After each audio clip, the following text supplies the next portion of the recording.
Donc là, c'est un amendement qui propose la suppression globale de l'article pour s'opposer aux non-revalorisations de prestations sociales en général, c'est-à-dire le fait que été décidé la non-indexation de la prime d'activité, la non-indexation de l'allocation adulte handicapé, la non-indexation des APL sur l'inflation en 2019 et 2020. Ça a été déjà largement dénoncé comme étant un véritable problème pour le pouvoir d'achat et par rapport à des populations qui sont souvent parmi les plus défavorisées ou en situation d'inégalité. Ça sera une perte sèche puisque cette non-indexation va, vu que cette année on va être à 1,7, 1,8, va coûter énormément cher à ces personnes. Et après, je trouve qu'on a trop au jeu d'expliquer qu'en prenant dans les cotisations sociales pour aller vers les salaires nets, on va soi-disant rétablir le pouvoir d'achat des Français. Je pense que cet article montre que c'est en réalité tout l'inverse et qu'on continue à abaisser les prestations sociales. Merci. Bien, alors on passe au... Ah, pardon, Madame de Montchalin. Oui, merci Monsieur le Président. Je crois qu'il est un peu tard et on n'a pas beaucoup de temps pour se lancer dans un discours de politique générale, mais la philosophie de notre politique sur les aspects sociaux, notamment si on prend par exemple les allocations familiales, c'est de sortir d'une logique monétaire et d'ailleurs d'une logique de service.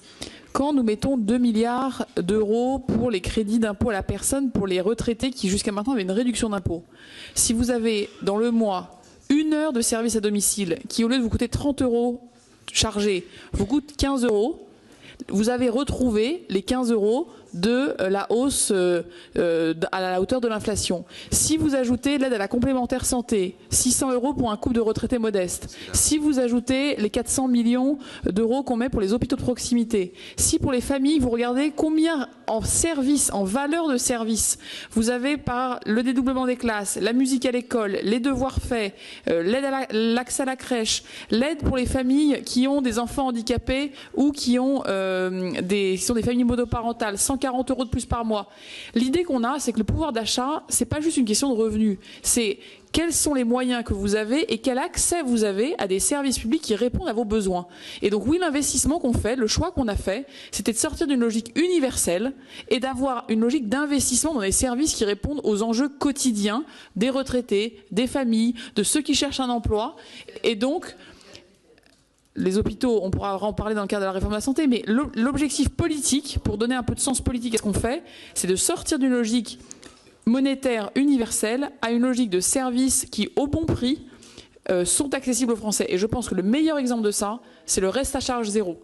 On peut donner 5 euros, 10 euros de plus par mois à tous les Français si quand ils vont chez le dentiste, si quand ils achètent des lunettes ou quand ils ont des prothèses auditives, ça coûte le prix que ça coûte, ils ne vont pas ni chez le dentiste ni chez l'opticien. Donc l'accès à des services publics à un prix et à une valeur adaptée à leurs revenus nous semble être la politique qu'on souhaite mener.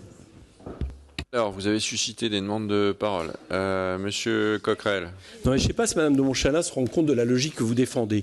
Vous estimez donc que pour les pauvres, les cadeaux sont fléchés quelque part. C'est-à-dire que vous décidez pour les pauvres quelle doit être leur priorité avec des crédits impôts.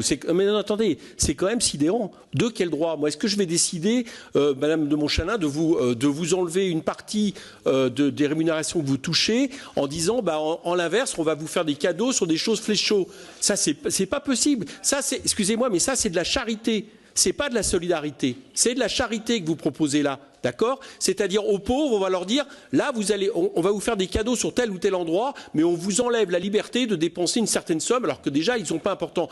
Que vous fassiez en plus, une politique de droit d'accès à certaines choses qui, à mon avis, sont des droits universels. C'est une chose, mais vous ne pouvez pas le faire au détriment du peu d'argent que touchent les Français les plus défavorisés dans ce pays. Enfin, je vous assure, ce que vous venez de dire est incroyable comme terme de logique et comme terme. Je crois que c'est même pas conscient chez vous, parce que je vous connais, mais il y a un côté méprisant par rapport justement à mais si, enfin, je vous assure, dites à des gens que vous allez leur enlever ce qu'ils touchent par mois et que, à l'inverse, ils doivent être contents parce que vous allez leur faire des cadeaux fléchés sur les devoirs pour enfants et autres. Je vous assure que c'est sidérant d'entendre ça. J'ai plusieurs demandes de parole. Alors, Michel Castellet.